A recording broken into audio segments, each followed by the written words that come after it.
através da vida de vasos, através da vida de pessoas. E ele disse que aquele que crê faria obras maiores do que a dele. Quando nós olhamos o livro de Atos, nós vemos que essa palavra é fiel e verdadeira. Porque você vai ver um homem andar e a sua sombra curar. Você vai ver homem levantar o seu lenço e pessoa ser curada. Você vai ver a serpente picar e em vez da pessoa morrer, quem morre é a serpente. Mas nessa noite Deus está dizendo: eu preciso levantar um povo que venha andar, não andar com seus pés, mas que ande com o joelho. O crente que anda com o joelho, ele faz sinal, ele faz prodígio, ele faz... glória! A Bíblia diz que tinha dois jovens, por nome chamado Pedro e outro chamado João. E esses homens começaram a anunciar acerca de Cristo. A obra cresce, pessoas se convertem ao nome do Senhor. Então, de acordo com a pessoa se converteu, se aumentou o número de pessoas. Começou a aparecer órfãos, viúvas. Então os apóstolos olham e vê que existia uma necessidade de levantar um povo, jovens. Mas naquele tempo eram jovens que eram levantados diferente. Eles tinham que ter uma boa aparência e tinham que estar cheios do Espírito de Deus. E por eles levantar para exercer o cargo de diácono dentro da igreja, para ali tomar conta dos órfãos da viúva, levantou um jovem por nome chamado Estevão. E esse jovem se destacou. Esse jovem cresceu na obra e começou a anunciar o Evangelho de Cristo. Então, quando ele se levanta e começa a agir e começa a trabalhar, é normal se levantar alguém para querer parar o ministério daquele que quer fazer a obra. Porque enquanto você está sentado, ninguém se preocupa com você. Mas quando Deus levanta para fazer a obra, começa a neguinho olhar com a cara torta, um querer desanimar, mas não se preocupa não. Quem te levantou foi Deus. Não se preocupa não. E a Bíblia diz que nesse tempo existia um ministério, e o nome do ministério era chamado Liberto. Então quem é liberto não vai falar mal de ninguém. Quem é liberto não precisa. Mas a Bíblia diz que estes libertos, segundo ele, levantaram falso contra Estevão, dizendo que Estevão estava blasfemando contra Deus e contra Moisés. Estevão é levado agora no tribunal por causa disso. E a Bíblia diz que lá Estevão está despreocupado. Quem olha para ele vê como se fosse um anjo na presença de Estevão. Enquanto isso, Estevão está lá e chegou a hora de Estevão falar. Em vez de Estevão se defender, em vez de Estevão falar o motivo, falar que é mentira, não. Estevão está pregando a palavra. Muito esperando ver Estevão se defender. Estevão estava ministrando a palavra ali dentro. Talvez você não entendeu, mas Deus está dizendo: não precisa se defender não. Continua pregando, continua anunciando, continua louvando, porque quem te levantou, ele é fiel para estar na sua frente. A Bíblia diz que chegou a hora de Estevão morrer. E eu entendi o porquê que Estevão era necessário Estevão morrer.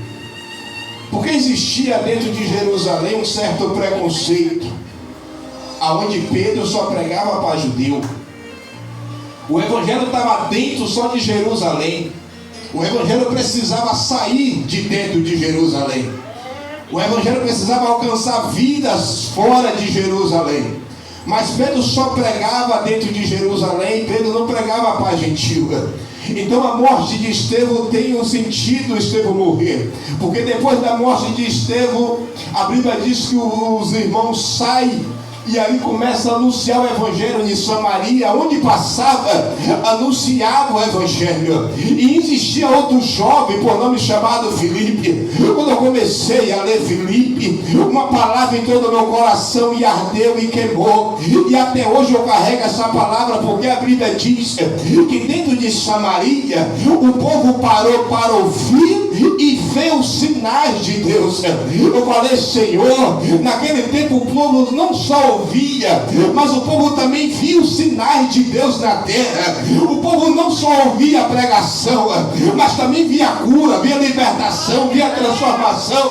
Eu falei, Senhor, a nossa geração é uma geração que fala muito, mas pouco sinal está acontecendo dentro da tua casa. É muitas pregação bonita, é muito, mas sinal que é bom nada, sinal que é bom não acontece. Eu falei, Senhor, nós precisamos nos converter, nós precisamos entender que o evangelho não é só de palavra, o evangelho também é de sinal, o evangelho também é de maravilha. Pessoas entram na igreja, saem da mesma forma, da mesma maneira. É culpa do povo não, é culpa de quem está em cima, é culpa de quem não busca, é culpa de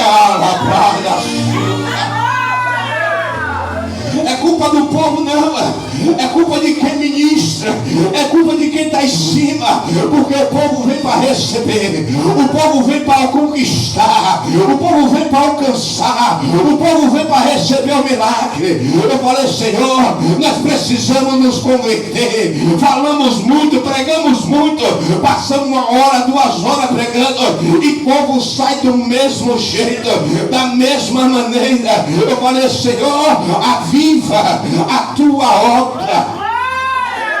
Glória a Deus.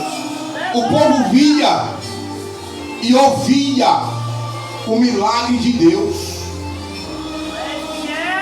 E quando o povo viu e ouviu, o povo se converteu. E a Bíblia diz que a mensagem entra dentro de Samaria. E chega a mensagem em Jerusalém dizendo: o povo de Samaria recebeu a mensagem. A Bíblia diz que agora os apóstolos se levantam para ir até Samaria, para ali orar e descer o Espírito Santo, porque o Espírito Santo ainda não tinha descido naquele lugar. O povo tinha se batizado nas águas, mas ainda o Espírito não tinha descido naquele ambiente. O Espírito ainda não tinha chegado. O interessante é, muitos pregam dizendo: não, mas se batizou, já está com o Espírito Santo. Mentira, você tem que receber. O batismo da água é para você se arrepender, é para você renunciar à tua vontade e viver a vontade de Deus. O problema é, muitas pessoas se batizou na água, mas ainda continua a mesma coisa.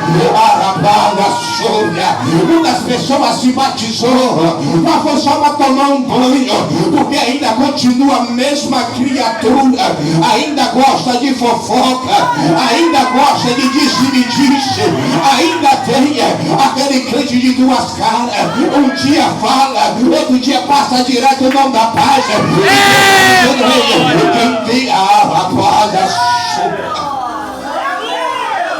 Quem nasceu da água do Espírito é diferente. Glória! Dentro de Samaria tinha um homem chamado Simão o Mago. Ele realizava sinais, prodígio, iludindo a pessoa. E a Bíblia diz que quando ele se batizou, que os apóstolos chegou para trazer o Espírito Santo, ele olhou aquilo e falou: eu preciso receber esse Espírito, eu preciso adquirir isso, porque isso vai me dar lucro. Ele estava interessado em benefício próprio, mas Pedro olha para ele, repreende ele, porque ele se batizou nas águas, mas ainda continua com o seu coração no mundo.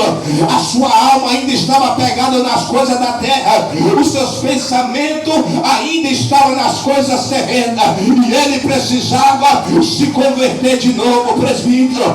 Mas porque essa mensagem é porque Deus está dizendo: se só desceu na água, mas não quis receber renúncia, se só desceu na água, mas tu ainda é crente, que gosta de estar no meio da panelinha, que gosta de estar no meio da fofoca, que deixa de fazer as coisas, mas está na porta do centro, de manhã cedo, Deus está dizendo: convertei-vos. Glória!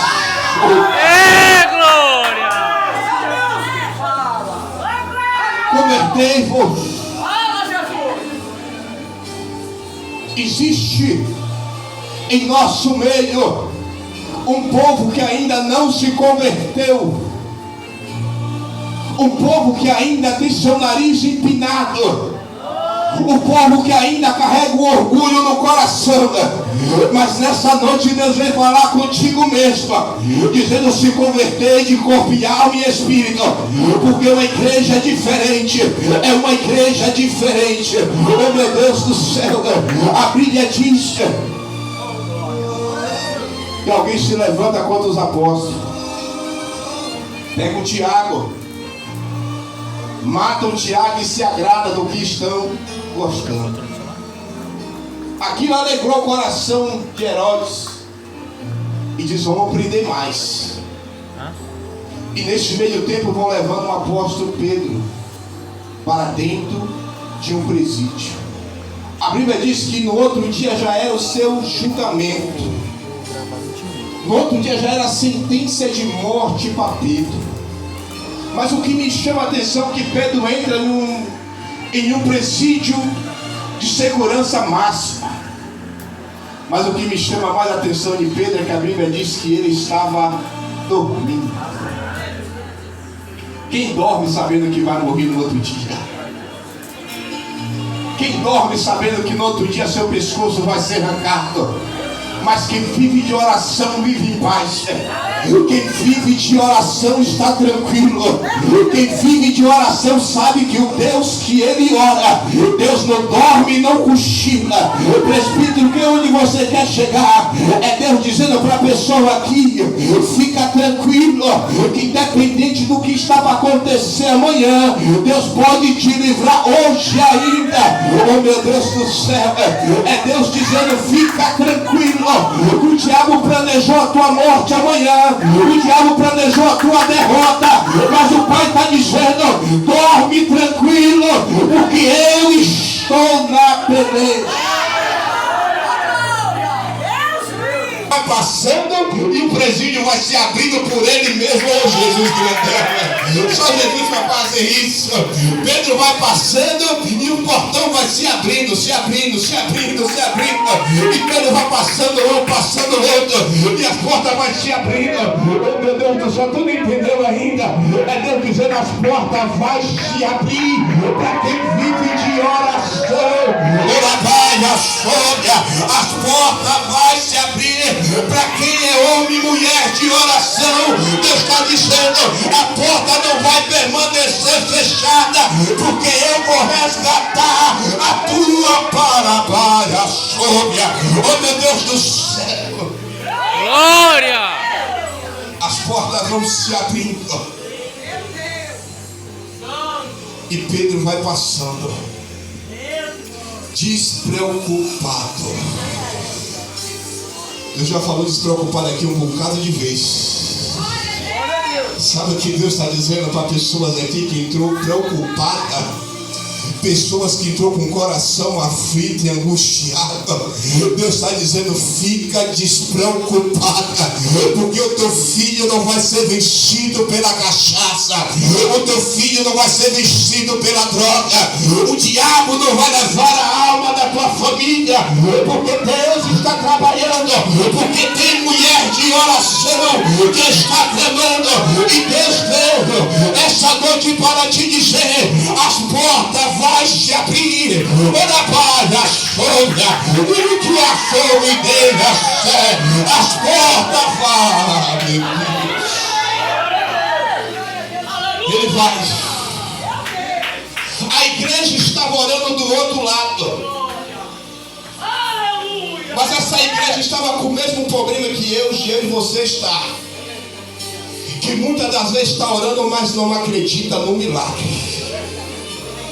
Muitas das vezes está clamando, mas não crê que Deus vai fazer o milagre acontecer. O problema da oração não é quantas horas você ora, mas de acordo você orar e levantar acreditando. Porque Jesus diz: aquele que orar crendo e acreditando e não duvidando receberá. É Deus dizendo a ele. A igreja estava orando. De repente o anjo larga Pedro, e Pedro chega onde estão a igreja orando. Bate na porta. A mulher sai e diz: é Pedro. Volta dizendo: Pedro está à porta. O povo olha e diz: que Pedro? Cadê a oração? Ora, mas não acredita. Está orando, mas está duvidando que é Pedro que está batendo na porta. Está orando, mas não acredita que é Pedro que chegou na porta. Você está orando, mas não acredita que um milagre está chegando na tua vida. Você está orando, mas não acredita que Deus está abrindo a porta para você. Você está orando, mas não acredita que o céu está trabalhando em teu favor. Você está orando, mas não acredita que o céu está libertando a tua família. Você está orando, mas não acredita que o céu está agindo no teu casamento. Você está orando, mas você não acredita que Deus está agindo na tua saúde.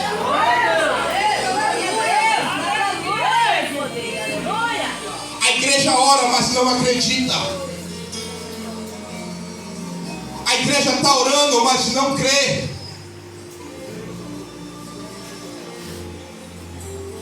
É o nosso problema. A gente vem para o círculo de oração, mas não crê nas orações que está fazendo. A gente está no culto orando, glorificando, mas não crê que essa noite Deus está abrindo a porta para você. Amém, glória a Deus. Aí você fica nos dois pensamentos, é só conversa de pregador. Mas se você agir que nem aquele centurião dizendo: Senhor, diga somente uma palavra e meu servo será curado. Diga somente uma palavra e meu servo será curado. Ele não precisou de muitas, somente de uma.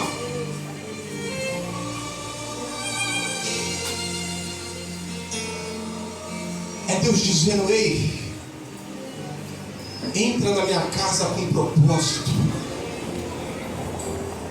Entra na minha casa determinado a alcançar o teu milagre.